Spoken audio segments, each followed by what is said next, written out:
Hello nerds, welcome back to my channel and to the second video in my little mini-series all about political theory embedded within the Hunger Games universe. Today I'm talking about the nature of humanity and its relation to the type of government that we require in the Ballad of Songbirds and Snakes. And I'll be talking about this in the context of three political theorists, Thomas Hobbes, John Locke, and Jean-Jacques Rousseau. My first video was all about war theory and revolution in the OG trilogy. If you haven't seen that one yet, feel free to check it out, but you don't need to have watched it to enjoy this video today. Ballad is my favorite book from the series, yes, even after reading Sunrise on the Reaping. And I know you might be like, what the heck? How can this be your favorite? Because Snow is just absolutely insufferable the entire novel. And yes, I agree, but that's not the reason that I enjoy it. I love this book because of the politics and the theories that it discusses. I find the debate about human nature and social contract theory to be absolutely fascinating. Also, Lucy Gray and Sejanus are goated characters. I absolutely love them. Rip Sejanus, potentially rip Lucy Gray. Is she dead? Is she alive? Who knows? Before I get into my deep dive analysis, I just wanted to touch on a couple of things really quickly. Feel free to skip over this introductory stuff and just get right into the analysis if you want. I have all the timestamps in the caption, so it's really easy to navigate through the video. First of all, thank you so much for all the love on my first video. That just kind of blew my mind. I've been posting on YouTube for about 2 years now, but very inconsistently, and I didn't really take it super seriously until the start of January when I decided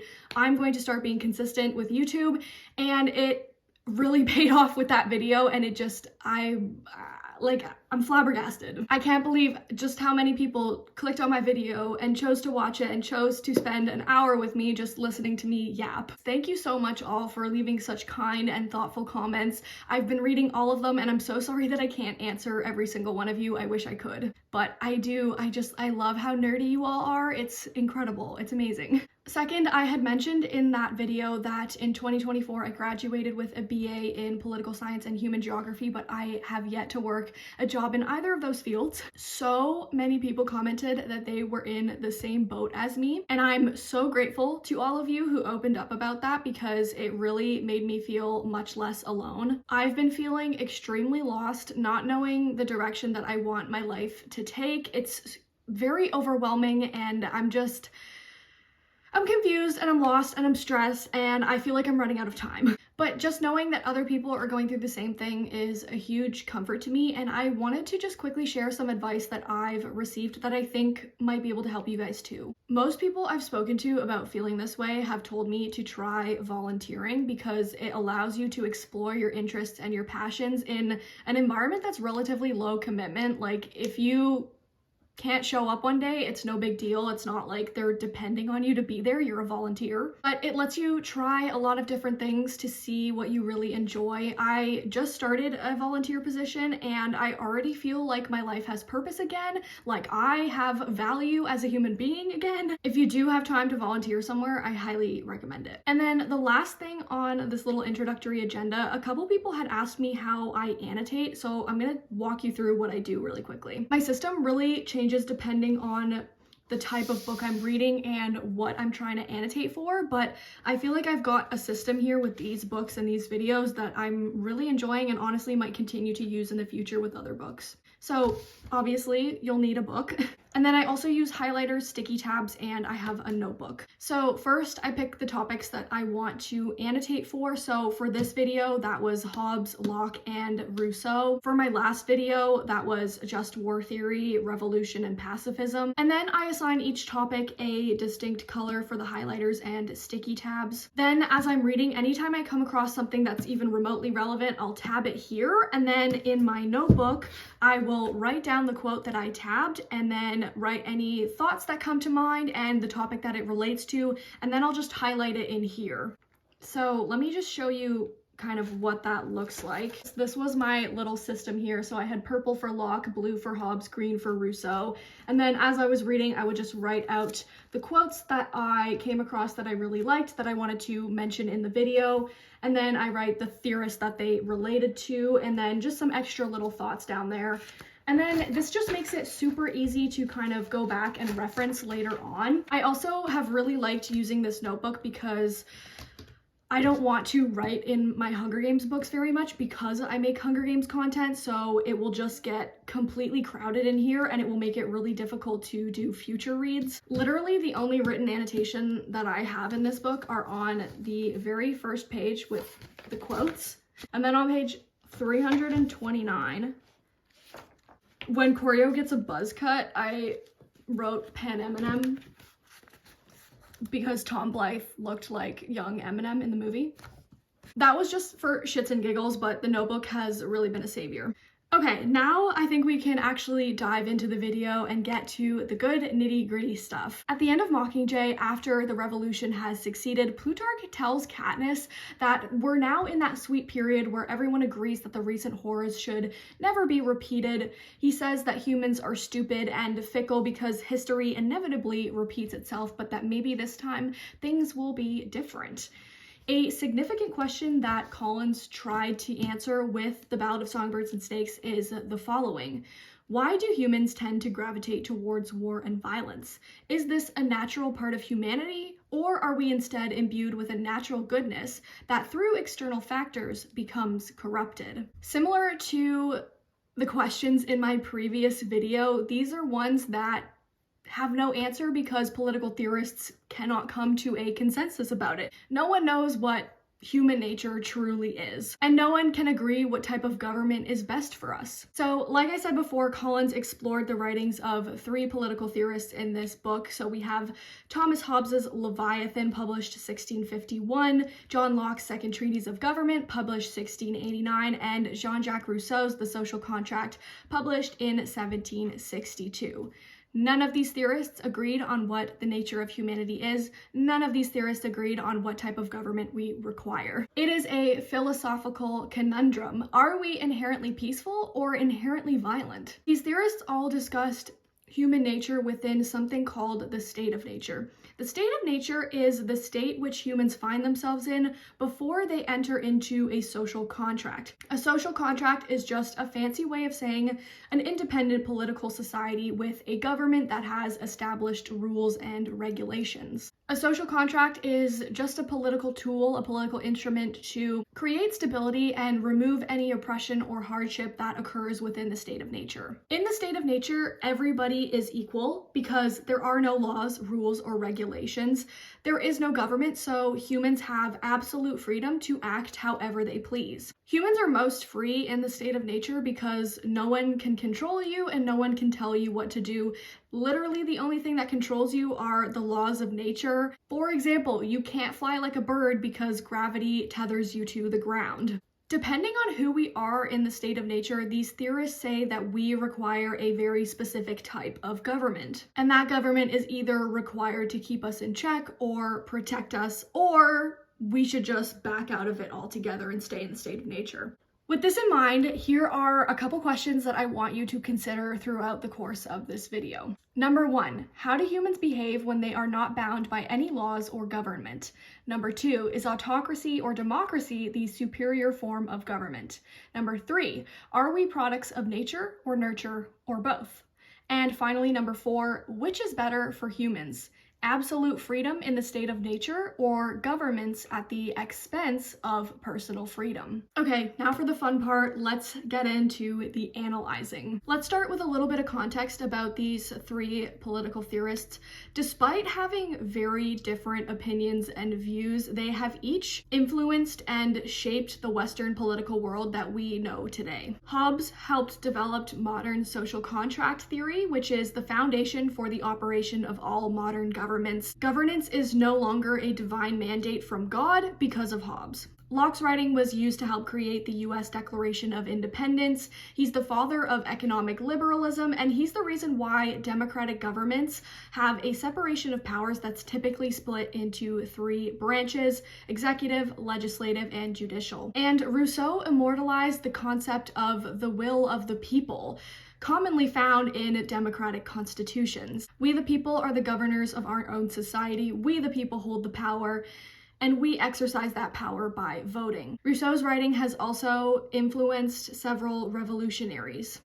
However, because these authors are so old, some of their views are problematic by today's standards.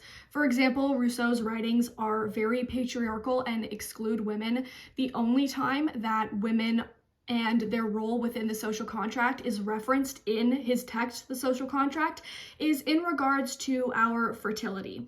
Last time I checked, I'm more than just my womb, but apparently Rousseau didn't get that. And both Hobbes and Locke's writings were used to justify the British Empire's colonial expansion project.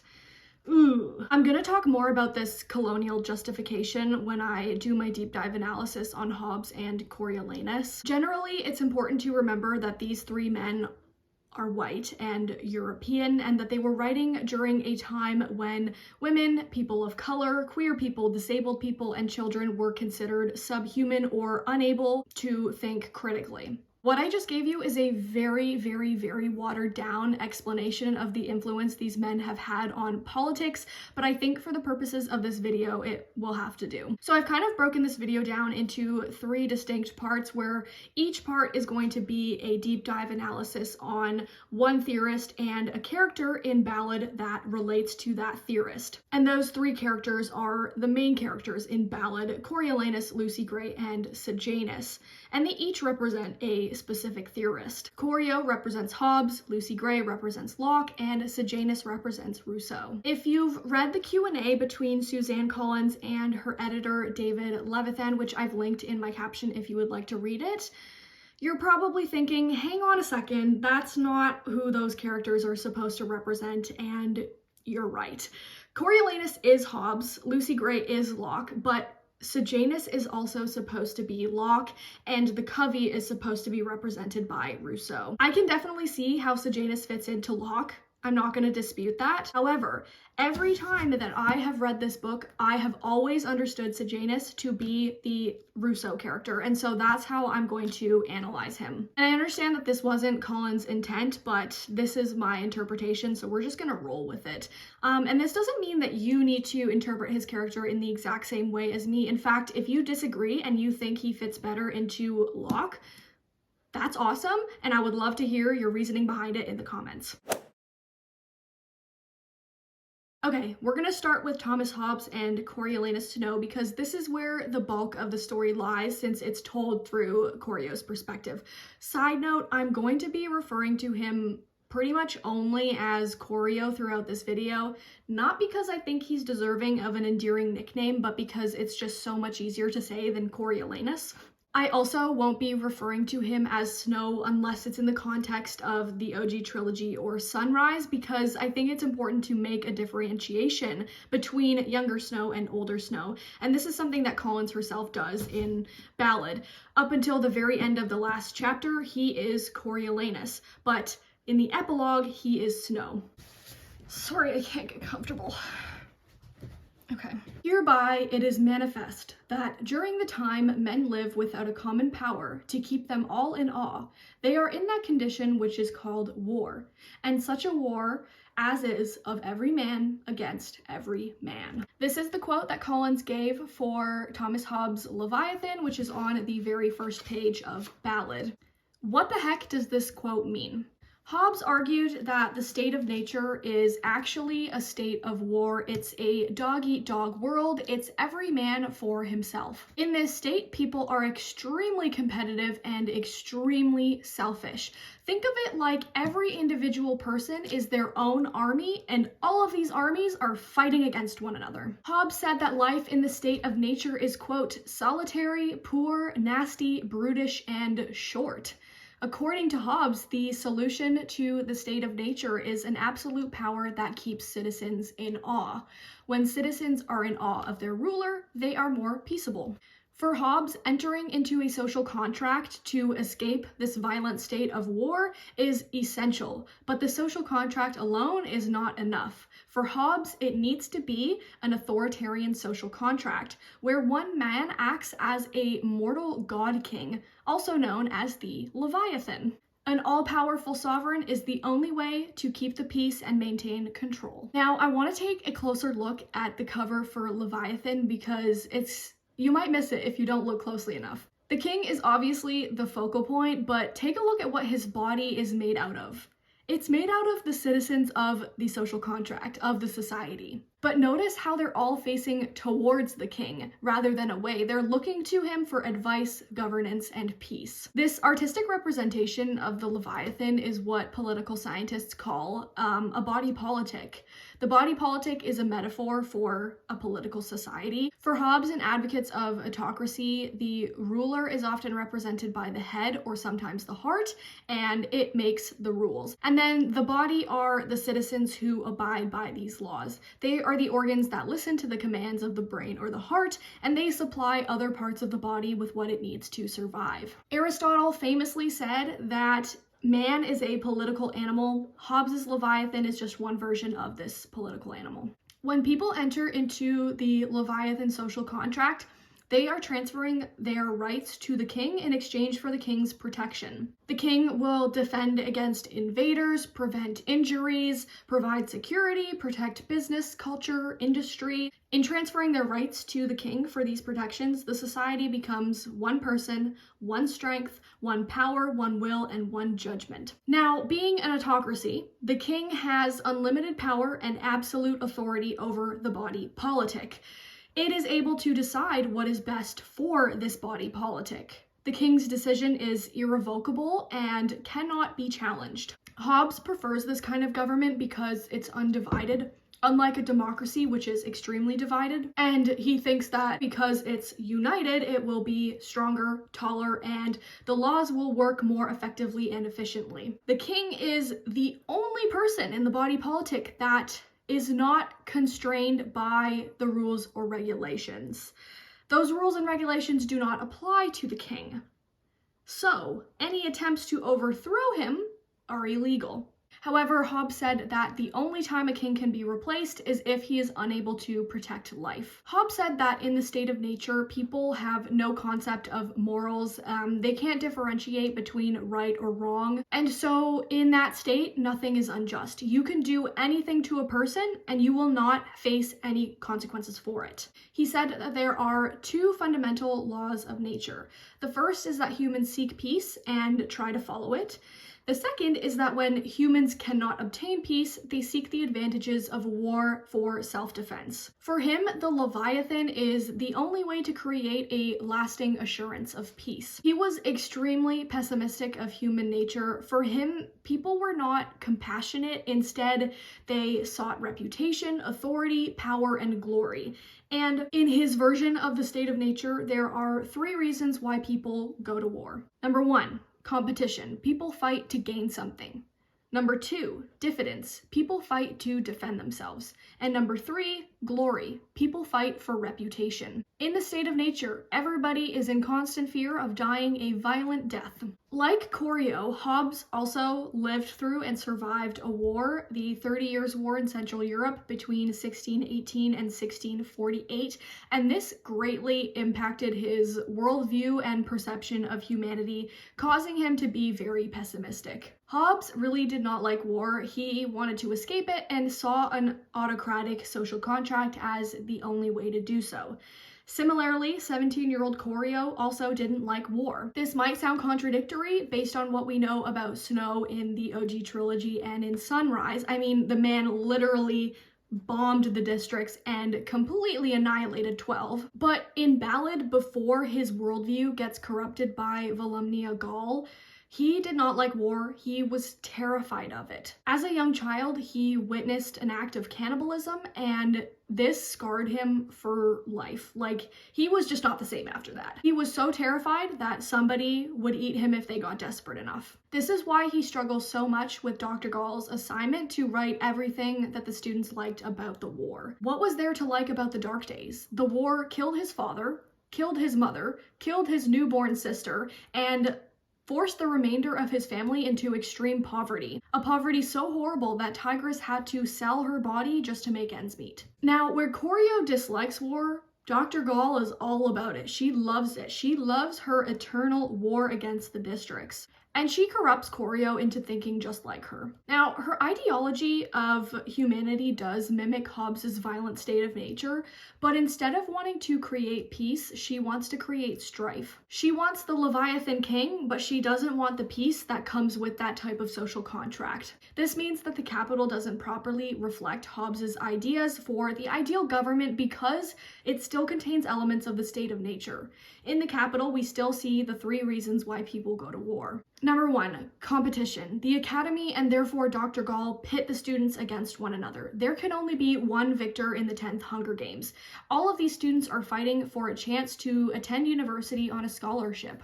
The fact that Coryo lived in extreme poverty made the stakes of this competition even higher for him. Number 2, diffidence. Dr. Gall forced Coryo into the arena to retrieve Sejanus. Coryo then had to defend himself against and kill Bobbin. I would like to point out here something really interesting, which is that it isn't until Coryo steps foot into the arena that the tributes officially start to kill and become violent. I know Lamina killed Marcus, but I don't count that because it was a mercy killing. But Sejanus was in that arena for at least 20 minutes before Coryo showed up, and nobody touched him, nobody even went near him. And finally, number 3, glory. Dr. Gall purposely agreed to sending Coryo to the districts as a peacekeeper because she wanted to see him fight for glory. She wanted to know that he had what it took to follow in her footsteps of maintaining her eternal war. Upon his return to the capital, she said to him, "What were you gonna do here? Laze around the capital combing out your curls? I thought a summer with the peacekeepers would be far more educational. You don't think I've invested all this time in you just to hand you off to those imbeciles in the districts, do you?" Gall has a very good understanding of Hobbesian theory, but she corrupts it to fit her personal desires. In chapter 16, after Coryo's time in the arena, she gave him a breakdown of Hobbes's worldview. What happened in the arena, that's humanity undressed. The tributes, and you too. How quickly civilization disappears. All your fine manners, education, family, background, everything you pride yourself on, stripped away in the blink of an eye, revealing everything you actually are. A boy with a club who beats another boy to death. That's mankind in its natural state. Who are human beings? Because who we are determines the type of governing we need. For your next assignment, I'd like you to elaborate on that. The value of control, on what happens without it. Start with that. Chaos. No control, no law, no government at all. Like being in the arena. Where do we go from there? What sort of agreement is necessary if we're to live in peace? What sort of social contract is required for survival? Except Dr. Gall doesn't care about living in peace or even about survival for that matter. I think Hobbes would be quite critical of Dr. Gall because of the way she brought elements of the state of nature into the social contract of the capital. He'd say that President Ravenstill and Dr. Gall and later President Snow are unable to protect human life and so should be replaced by a new king. He'd say that the treatment of the districts was unacceptable. The districts were part of this social contract too, and so should be awarded just as much peace, stability, security as citizens living in the capital. He'd disagree with, for example, police brutality in District 11 and the way the capital starved District 12. He'd absolutely disagree with the way the capital firebombs and annihilates 12. I think he would even say that the capital had never actually left the state of nature, that they were still in it. He'd agree with replacing President Snow, but I think he'd disagree with Coin as his replacement because she would have been just as bad. Every citizen of Pen Em had entered into this social contract. They'd given away all of their freedom, and in return, the districts were not provided with any form of protection. Everything was taken from them, and nothing was ever given back. Lucy Gray saw this, and she called the capital out on live television at her reaping, and she did so in a really interesting way that calls to question the nature of humanity. You can't take my charm, you can't take my humor, you can't take my wealth, because it's just a rumor.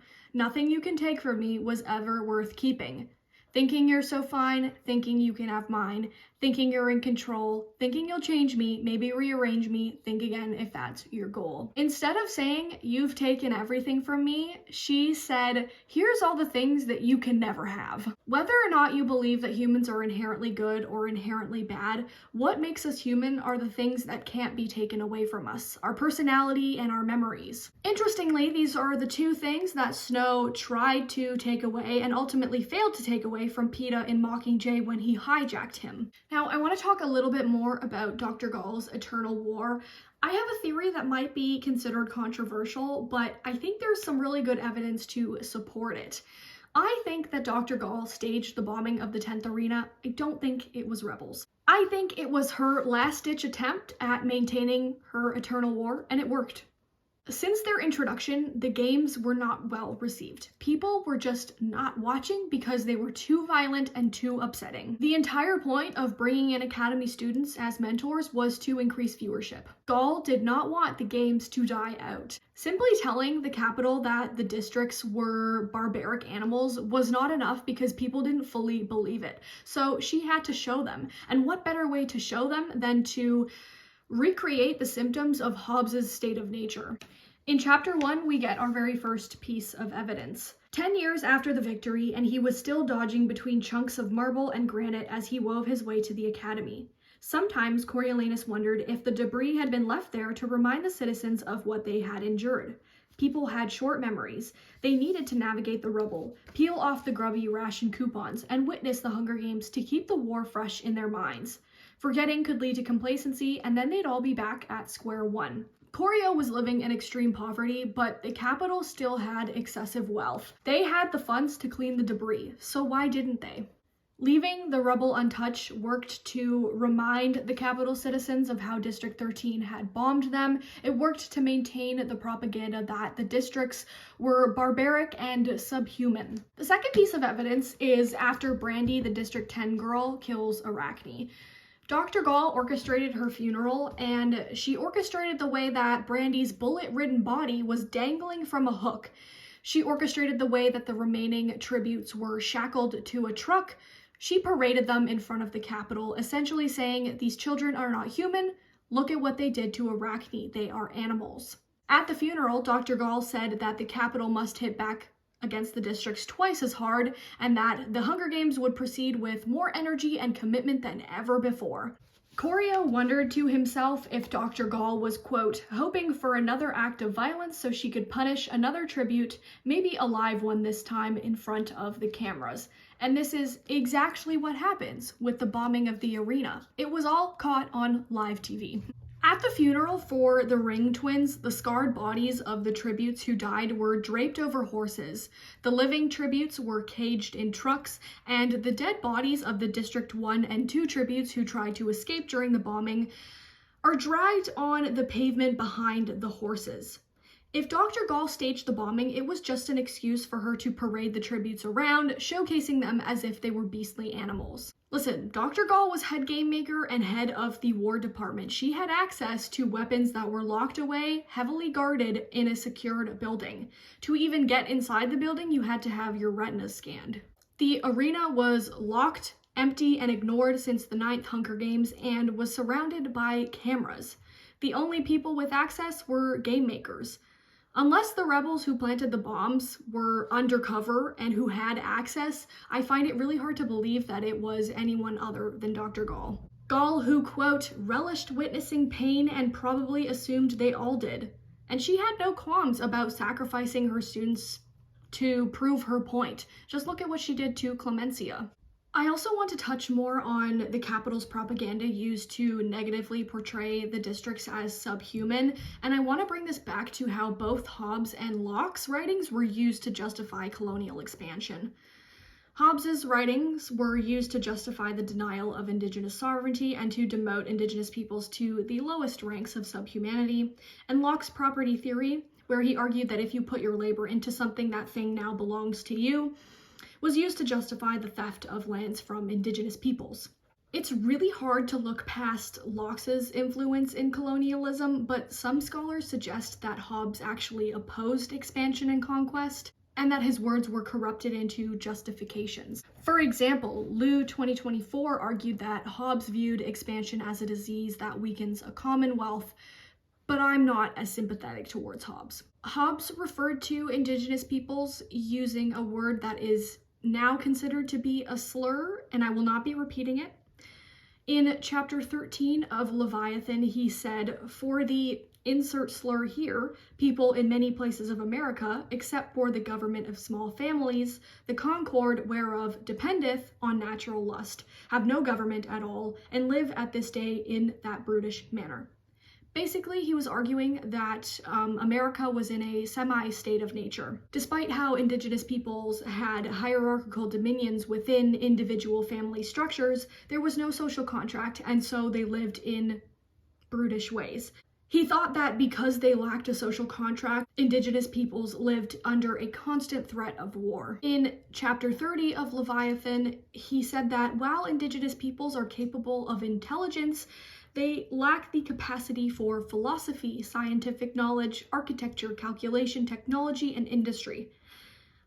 I beg your finest pardon. While it might be true that Hobbes opposed colonial expansion, his words are still extremely problematic. He demeaned indigenous ways of life, and his words opened up space for them to be corrupted into a justification that indigenous people should be colonized because they're uncivilized and brutish. I'm from Canada, where these justifications have been used for centuries and are still in use today to justify the appropriation of indigenous Métis and Inuit lands, and to justify pushing native inhabitants of this land into the absolute fringes of society. This same train of thought was used by the capital to justify its horrific treatment of the districts. Coryo had been taught that district citizens were subhuman, and boy did he believe it. I'm going to quickly rapid fire through some quotes that show capital propaganda, capital mistreatment of the districts, and Coryo's insane internal monologue. They were transporting the tributes in livestock cars, and not very clean ones at that. They really were creatures out of another world, a hopeless, brutish world. The rest of them stared at him like a pack of feral animals eyeing a pampered poodle. In this quote, Coryo is referring to all the tributes except Lucy Gray, who he repeatedly tried to say was more capital than district, but that didn't stop him from always using possessive terms to describe her. She wasn't a girl, she was his girl. To dine with her suggests that you consider her your equal, but she isn't. There has always been something barbaric about the districts. Your own father used to say, those people only drank water because it didn't rain blood. You ignore that at your own peril, Coriolanus. This is what the grandmam said to Coryo about Lucy Gray. This is also an Easter egg reference to the blood rain wedge in the Catching Fire arena. Joanna, who was caught in that wedge, said that she thought the blood was rain and went to drink it, but instead found her throat filling up with hot, sticky liquid. When Coryo inquired about Lucy Gray's health after the bombing of the arena, he was told not to worry because the tributes have got a top-notch veterinarian over there. Because the capital perceived the districts as less than human, as animalistic, as uncivilized, as being without a social contract, they sent a vet to treat the tributes rather than a doctor. And the vet's repeated requests to have the tributes admitted to a hospital were denied. And remember, these tributes had been treated like animals from the very beginning. They're dropped into the monkey cage at the zoo, and when the capital children visit the tributes to feed them, they're immediately taught to associate them with rabid animals that need to be caged. It says, please don't feed the animals. They're not animals though, said Sejanus. They're kids, like you and me. They are not like me, the little girl protested. They're district. That's why they belong in a cage. Immediately after this interaction between the little girl and Sejanus, Coryo commends himself for wanting to treat Lucy Gray as human, for not wanting to treat her like it was feeding time at the zoo. And he commends himself for being civilized because he always carries a clean handkerchief with him. Sorry, but carrying a clean hanky doesn't make you civilized, but caging other human beings and forcing them to fight to the death does make you uncivilized. Like, it literally defies the definition. Lucy Gray was his tribute, headed into the arena, and even if the circumstances were different, she'd still be a girl from the districts, or at least not capital, a second-class citizen. Human, but bestial. Smart, perhaps, but not evolved. This is very similar to what Hobbes actually said about North American indigenous peoples. He said that they live brutally and depend on natural lust, and that they have intelligence but lack the capacity for scientific knowledge. What the fuck? When Coryo witnessed Sejanus sprinkling breadcrumbs over Marcus's body in the arena, he thinks to himself, primitive people with their primitive customs. Coryo, I would just like to ask you, how is this any different from you carrying around a clean hanky, from you sniffing your mother's compact, and from you compulsively repeating your mantra, snow lands on top? Also, the word primitive has historically been used in a derogatory way to demean indigenous peoples and their culture. Having cultural practices that differ from other people doesn't make them primitive, it just makes them different. In part 3 of Ballad, Coryo officially abandoned the notion that Lucy Gray could be capital and saw her as district. He thought about how coolly she'd killed in the arena. First, that frail little Wovie. That was a cold-blooded move if he'd ever seen one. Then, the calculated way she'd taken out Treatise, baiting him to attack her, really, so she could whip that snake out of her pocket. And she claimed that Reaper had rabies, that it was a mercy kill, but who knew? Coryo had such a pessimistic view of humanity that it didn't matter what Lucy Gray told him happened, what he actually saw happened, or that she was forced to kill, or that he'd also killed in the arena. In reality, Lucy Gray wasn't aiming to kill Wovie, it was accidental. She killed Treatise in self-defense, and she spared Reaper from Jessup's horrific death with rabies. If you haven't read the book, Reaper had rabies because Jessup spat into his eye. I want to end this section of the video with a little bit more discussion about Dr. Gall because she really is such a pivotal character. It's primarily because of her nurturing, her tutelage, that Coryo becomes a violent, heartless person. Her first introduction to us as a character on page 57 tells us exactly how the story is going to go, not just in Ballad, but also in the OG trilogy and now in Sunrise. A small, stooped old woman with frizzy gray hair who was teasing a caged rabbit with a metal rod. She poked at it through the mesh until the creature, which had been modified to have the jaw strength of a pit bull, yanked the thing from her hand and snapped it in two. Then she straightened as well as she could, turned her attention to Coriolanus, and exclaimed, "Hippity-hoppity." Coryo explains that he'd been unnerved by Dr. Gall since he was a child when, on a school field trip, he watched her melt the flesh off of a rat using a laser. This woman is diabolical. Her character is probably the least fleshed out in the entire series, I would say, because she's so one-dimensional. There is only one way to interpret her. She is the face, the epitome of evil. The way she treated the rabbit in this scene and the lab rat in the field trip are the same way that the Capitol treats the districts. She poked, prodded, and modified her pets and the districts until they became the vicious monsters she wanted them to become. She sought to reinforce the idea that human nature, and specifically the nature of the districts, was nasty and brutish. For the Capitol to maintain its autocratic social contract, it needed to remind its people about what happens without it. What happens is this: merciless killing, just like in the Hunger Games arena. This propaganda is so deeply ingrained in all of Panem that even 64 years later, after Dr. Gall is likely long dead, Katniss believes it to be true about her own people. She believes that her own people are nasty and brutish. When Peeta told her that he didn't want the games to change him, she perceived this as arrogance and immediately thought that he would become one of those raging beast tributes that tried to eat his opponent's hearts out. Now's probably a good time to shift over to something a little bit more optimistic, because thinking about Dr. Gall's eternal war is just so depressing. The state of nature has a law of nature to govern it, which obliges everyone, and reason, which is that law, teaches all mankind, who will but consult it, that being all equal and independent, no one ought to harm another in his life, health, liberty, or possessions. This quote comes from Locke's book, The Second Treatise of Government. Earlier I said that in the state of nature, the only thing that controls a person are the laws of nature. But for Locke, he thought that there was one other thing that could control a person, and that was reason. According to him, people are naturally reasonable, and this allows for the state of nature to be a peaceful place. What reasonable person would choose to go to war with their peers? A reasonable person would not willingly choose this. Compared to Hobbes, he had a much more optimistic view of humanity. Like Lucy Gray, Locke thought that people are born good, but that sometimes external factors can corrupt you. For Lucy Gray, that external force was the Hunger Games, forcing her to kill for her own survival.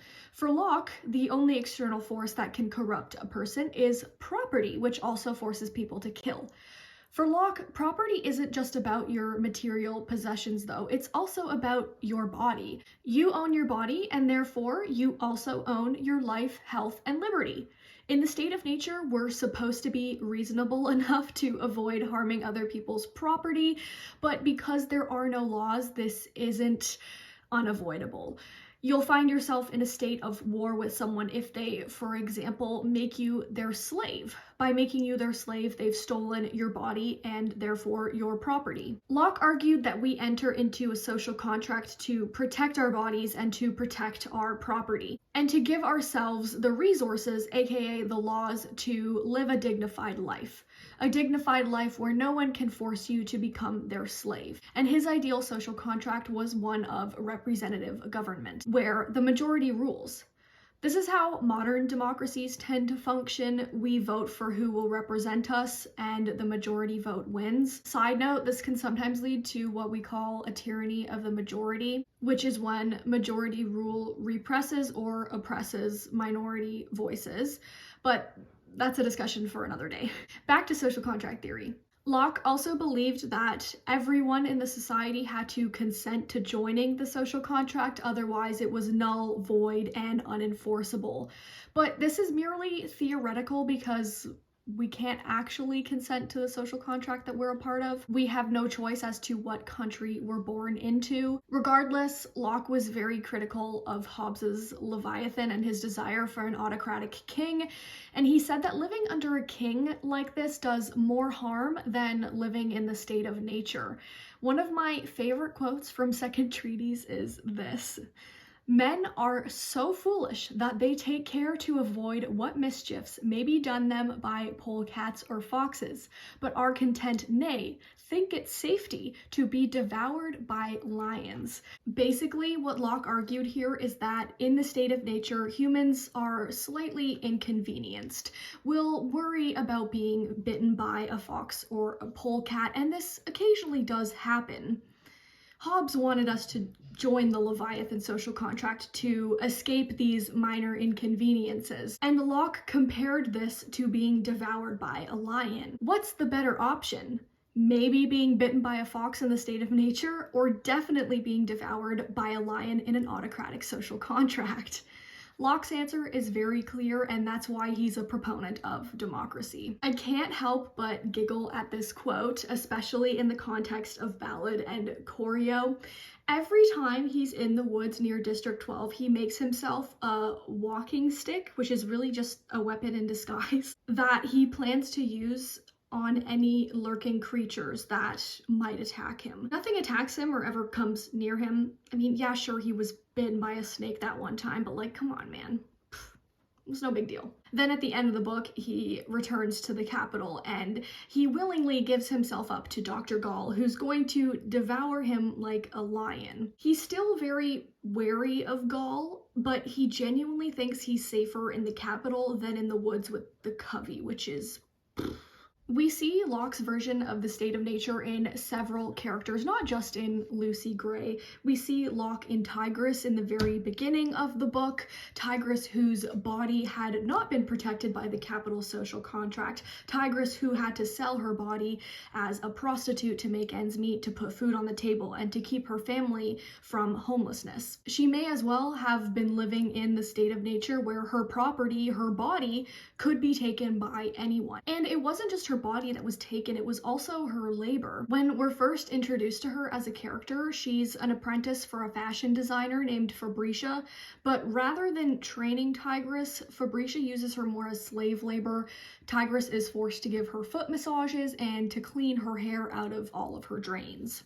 We also see parts of Locke within the Covey. Before the Dark Days, the Covey were nomadic and they traveled across Pan Am and they performed musically, but they never stayed too long in just one place. However, after the Dark Days, the Covey were rounded up in District 12 and forced to stay there. Those who resisted, like Lucy Gray's parents, were killed. Locke is big on consent to a social contract.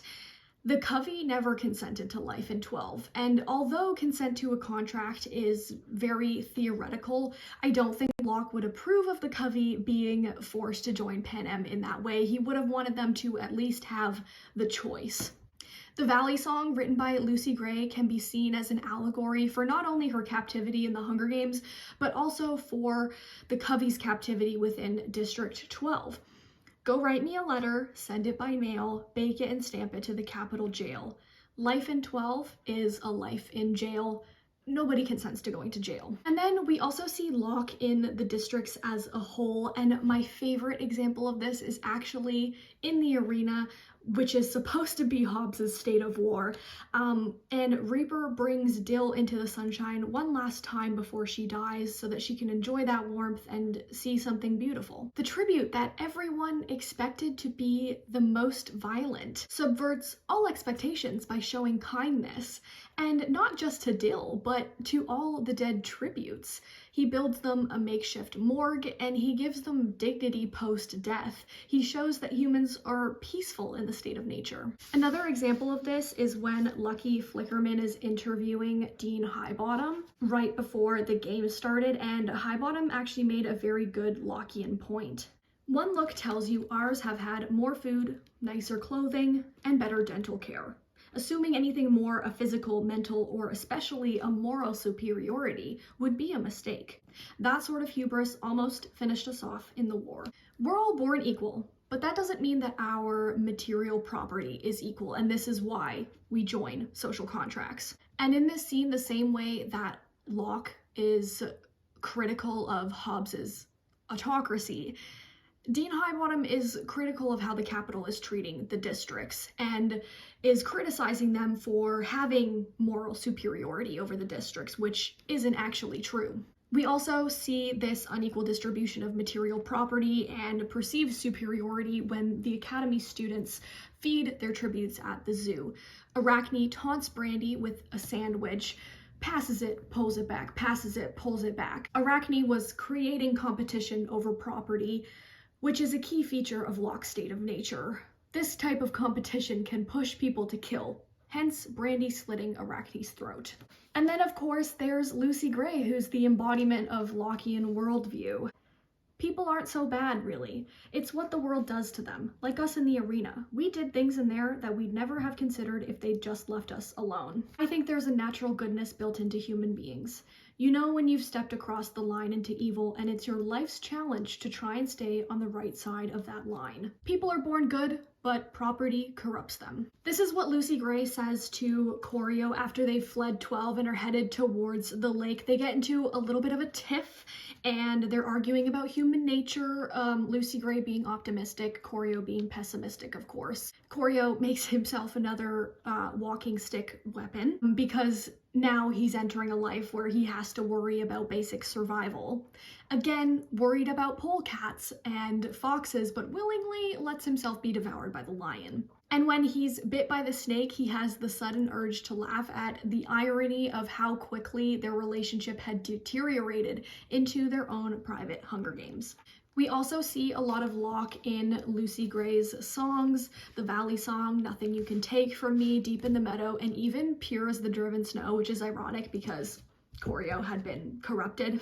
But it does take Lucy Gray a long while to realize this because she approaches people with the notion that humans are born good. Pure as the Driven Snow shows both sides of humanity and both sides to Coryo. She goes from singing everyone's born as clean as a whistle to this world it's dark and this world it's scary.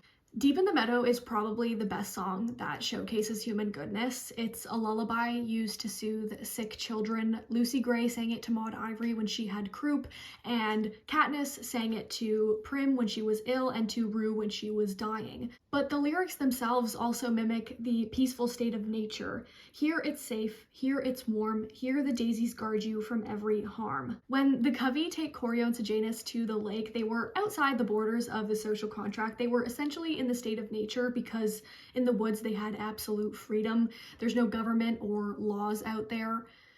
But this isn't Hobbes's warlike state of nature. Instead, this is a place of peace and rest, a place where you can sing a lullaby and forget all your worries. And in the Covey's case, forget the worries caused them by the capital social contract. When they were at the lake, Lucy Gray sang Deep in the Meadow, and Coriolanus, quote, felt his anxieties melt away. Full of fresh food, shaded by the trees, Lucy Gray singing softly beside him, he began to appreciate nature.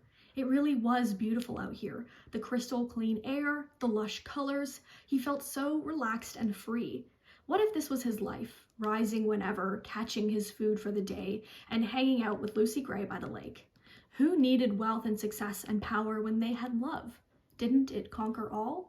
About 50 pages later, when things really start crashing downhill, he craves this day and wants to return to it. He wants to return to its peace. And interestingly, not once when Coryo is within the borders of the social contract does he ever feel so at peace as he did this day. This was the only time his worries didn't afflict him. Why then does he wholeheartedly believe in Hobbes's state of war when he's seen how peaceful the state of nature can be? This is actually a great time to bring up something super duper interesting and something that I didn't pick up on until this reread of Ballad. We all know that Katniss and Snow are similar characters, and this is why they're such good foils to each other. It's why Katniss is such a good protagonist and Snow is such a good antagonist. They contrast so well because they're so similar. The environment they were both raised in is similar. They both suffered from extreme poverty and almost died of starvation. They both had a father who was killed and a mother figure who was unresponsive and unable to care for them. For Katniss, that was actually her mother, but for Coryo, that was the grandmam. They both had a sibling that they needed to protect. I know Tigris is technically his cousin, but I honestly see their relationship early on as being more like siblings. And a fabricated love is a huge motivating factor to win the games. Katniss had to pretend to love Peeta to survive, and Snow, who we could easily argue never actually loved Lucy Gray, used his love for her as a justification to cheat in the games as a mentor. But there is another huge similarity between these two characters. In part 1 of this series, I talked about how Katniss was choosing between justifying war to obliterate the enemy, aka Gale, and peaceful civil resistance through diplomacy, aka Peeta. From the beginning of the first book, we know that she'll choose Peeta, but we still see her grapple with this very difficult decision. Coryo also had to decide between two different political theories. He had to choose between Hobbes's violent state of war, aka Dr. Gall and his father, and Locke's peaceful state of nature, aka Lucy Gray and his mother.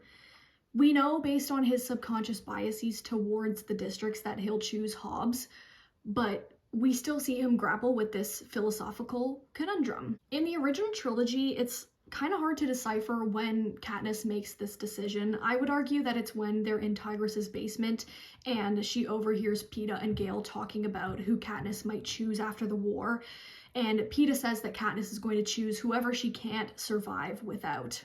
Katniss realized that she can't survive, no one can, if she chooses Gale and total annihilation. However, there are many other instances where she could have made this decision, for example, when Prim is murdered. But with Coryo, there's a very specific moment that I think we see him make this decision between Hobbes and Locke, and it's in the last chapter on page 506. He went to the bathroom and emptied his pockets. The lake water had reduced his mother's rose-scented powder to a nasty paste, and he threw the whole thing in the trash. The photos stuck together and shredded when he tried to separate them, so they went the way of the powder. Only the compass had survived the outing. He peeled off his clothes and scrubbed off the last bits of the lake.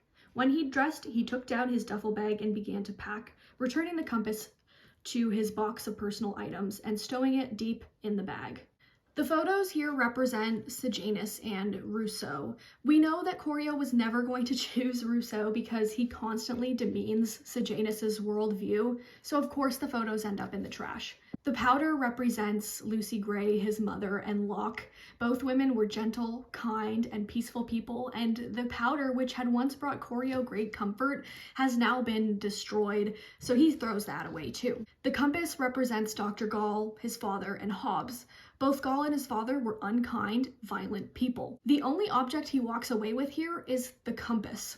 This is the moment that he chose Hobbes. He's seen what happens when you get too close to Rousseau, you get yourself killed. Like the photos, you'll find yourself ripped in half. He's seen what happens when you get too close to Locke. You drive yourself to insanity worrying about who might be out to get you and what might happen to you. Like the powder, you'll be reduced into a worthless paste. And he's seen what happens when you choose Hobbes.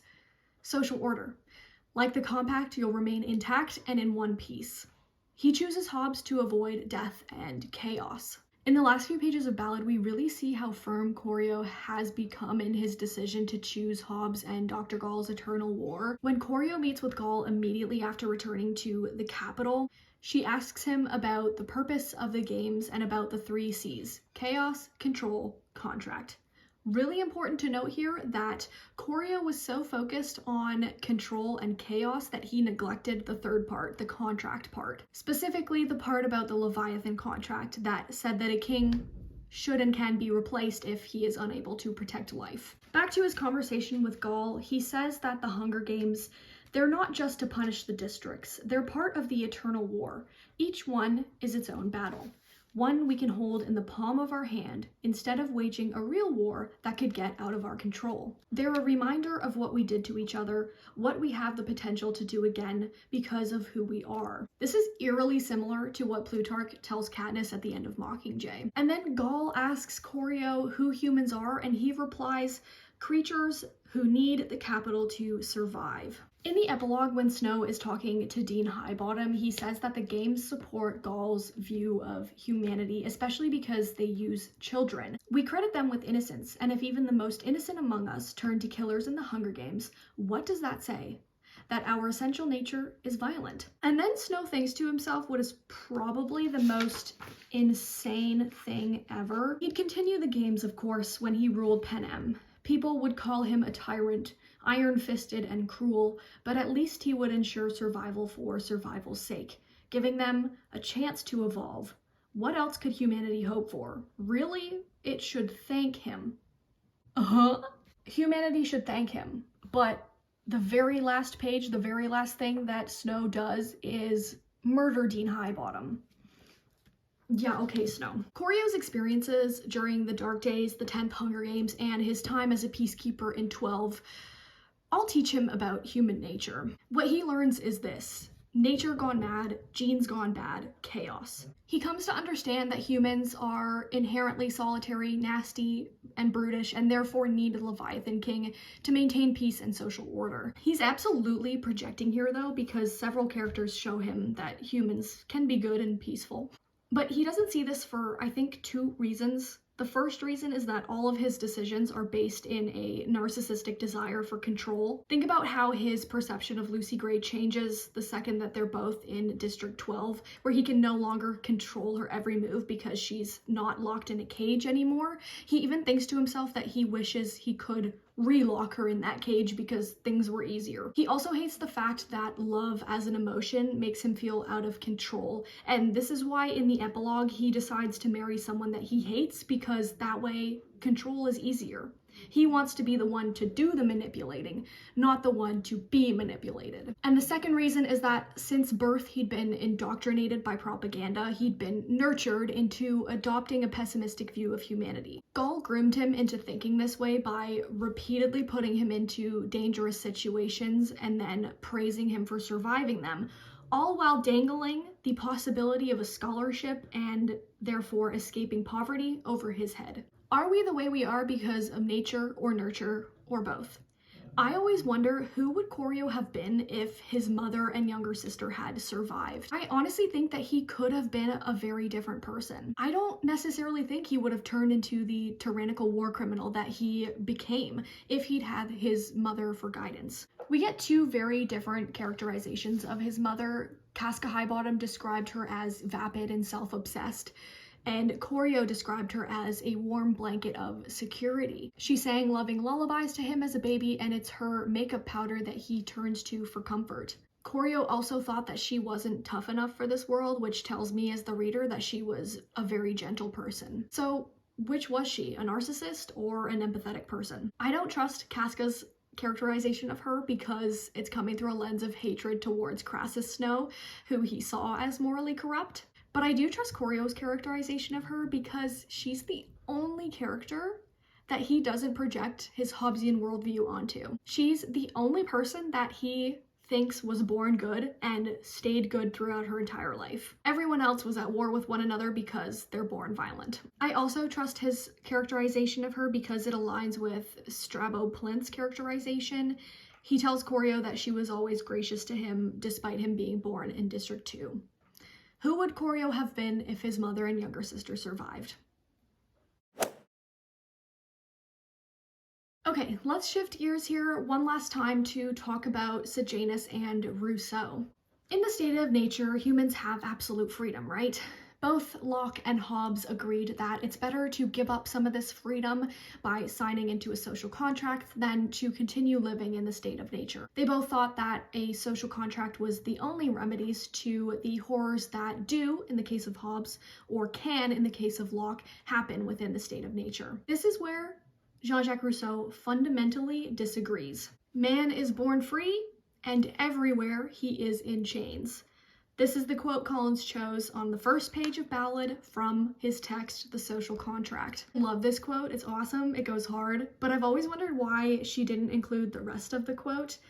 Here's one who thinks he is the master of others, yet he is more enslaved than they are. In the context of Ballad, this is how I interpret the whole quote. Capital citizens are born free, but everywhere they are in chains. Here's the citizens who think themselves the master of the districts, but they are also enslaved. This is what I wrote beside the quote in my copy of Ballad. I typed it out, so I'm going to read it from here. All capital citizens are born free, but they are only as free as their right-wing, populist, colonial, authoritarian government allows them to be. They are bound to the laws even if they disagree with them. They are puppets. The capital citizens like to imagine themselves as the master of their district slaves. Think about the Grand Man here. But only the president and his wealthy elite posse are actually free. Regular citizens are as unable to avoid the games as the districts. They are manipulated into betting on and sponsoring the murder of children. They are punished for not wanting to do things like design costumes, beautify tributes, and cheer when children die. They are brainwashed into thinking violence is entertainment. They are unfree because they were born into a regime that forces them to accept the district blood on their hands.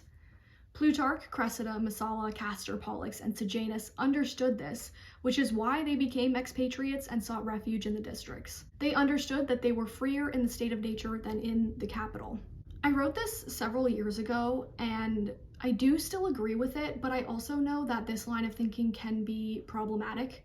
It seems to absolve the capital citizens of their share of blame in the actual enslavement of the districts. Capital citizens are slaves to propaganda, sure, but they're not actual slaves forced into labor. However, if they speak out against the capital, they're likely to become avoxes who are actually slaves. It's a tricky situation, and your perception of the capital citizens will depend on your personal worldview. In my previous video, I talked about how Gale blames every single capital citizen for his oppression, but Katniss only blames the people that are directly responsible. Okay, back to Rousseau. Like Locke, Rousseau had an optimistic view of human nature, but unlike Locke and Hobbes, he had a very pessimistic view of social societies. The other theorists saw the social contract as an entity of peace, but Rousseau saw it as harboring competition and self-seeking behavior, which created civilization at a very high cost. He did, however, acknowledge that social order which comes from a social contract, is what all human rights are based upon. These rights don't come from the state of nature, they come from government. In the state of nature, our behavior is governed by appetite, instinct, and physical impulses. In a social contract, our behavior is governed by a sense of justice and a moral understanding of right versus wrong. He said that yes, there can be benefits to giving up some of your freedom for a social contract. For example, living in a society stimulates our brains, allows us to evolve our thinking, makes us feel emotions that weren't possible before, and uplifts our souls. But this, and this is a very important but, life in a social contract can also pull us down into a state that is lower than the state of nature. Rousseau said, "If an individual can alienate his liberty and make himself the slave of a master, why couldn't a whole people alienate its liberty and make itself subject to a king?"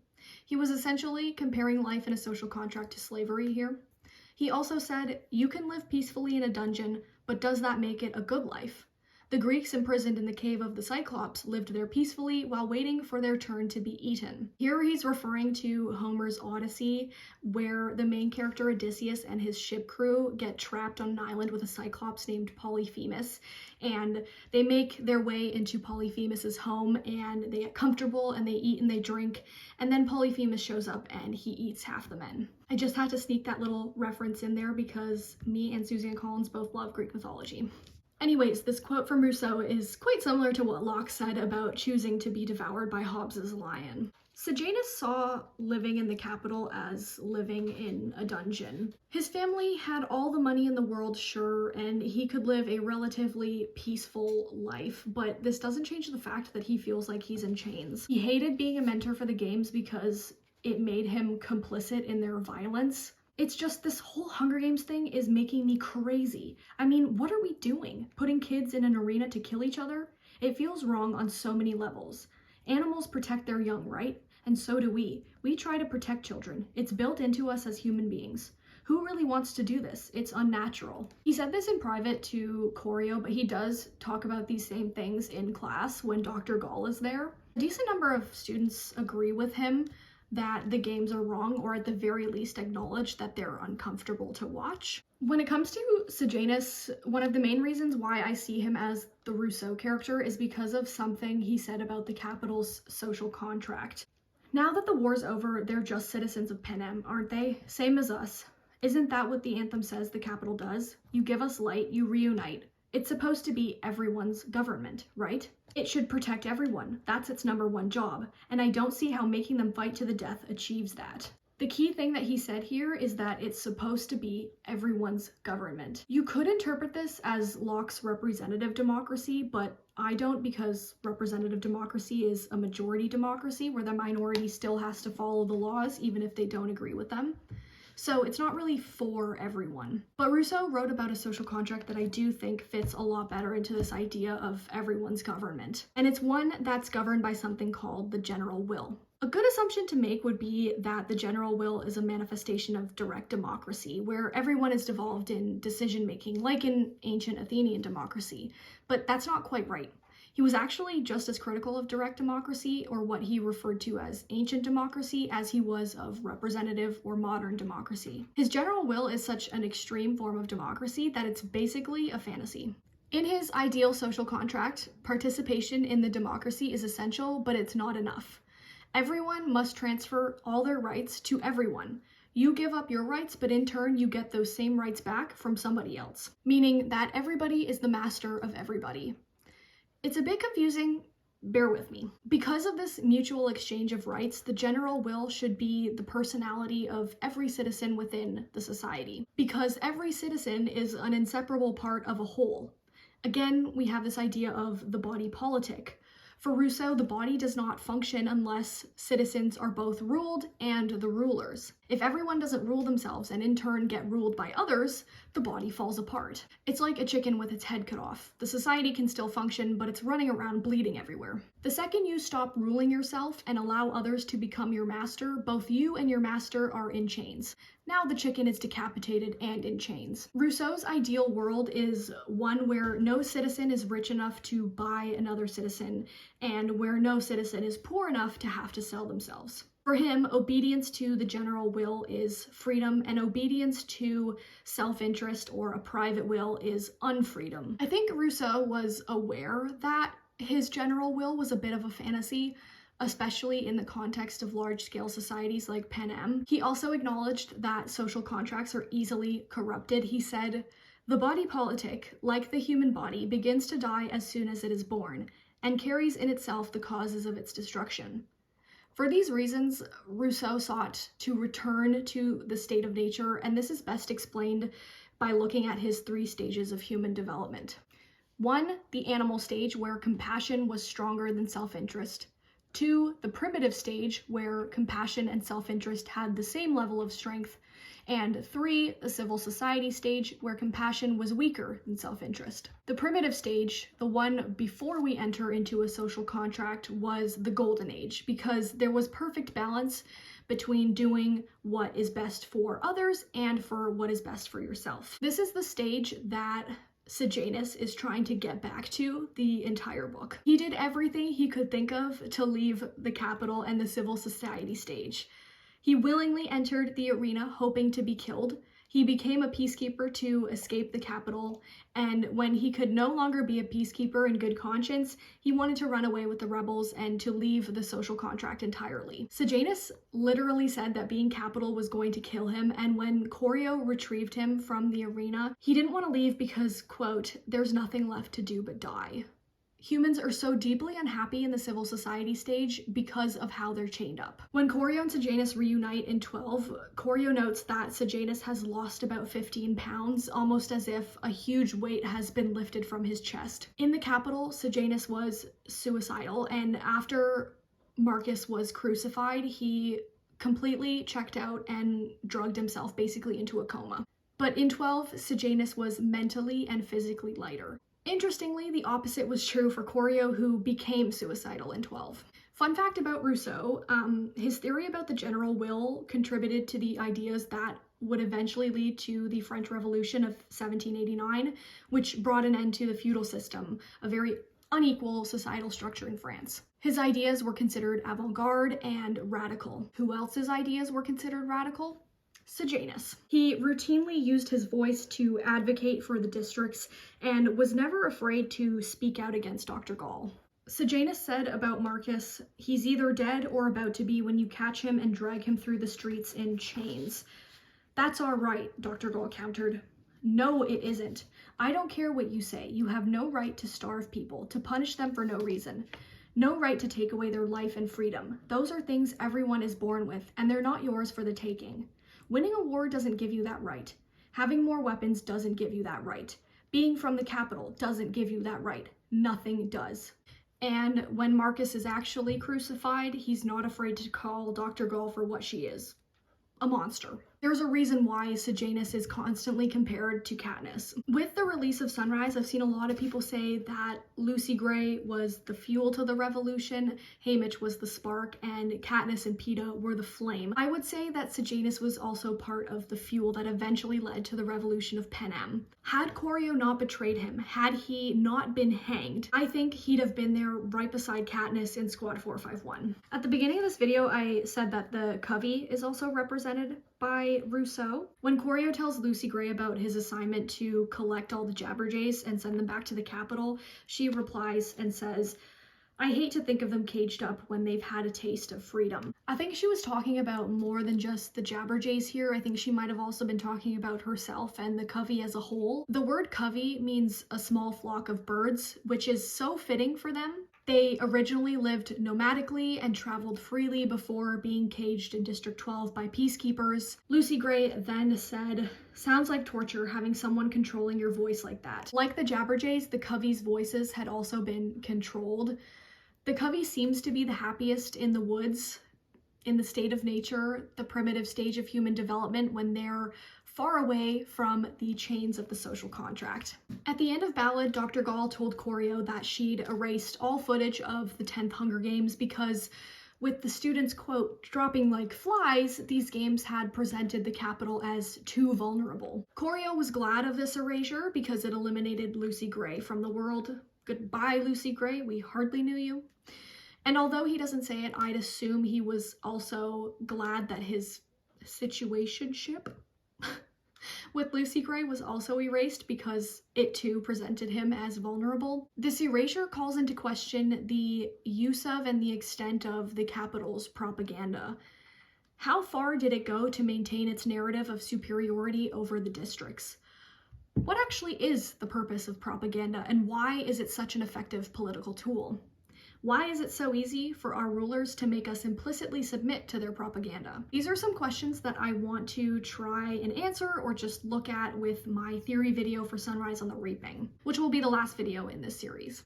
If you've watched up until this point, thank you so much. And if you're here because of my previous video, I just want you to know that I really appreciate your support. You guys are all awesome. And thank you again for just giving me an outlet to be an absolute nerd. If you have any thoughts at all about the state of nature or social contract theory, I'd love to hear them, so drop it in the comments. Just please indulge my nerdy brain. Like, if you have something to say, anything at all, nothing is dumb, nothing is stupid, I'd love to hear it.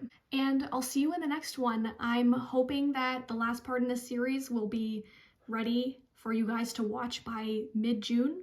Don't hold me to that though. Bye for now.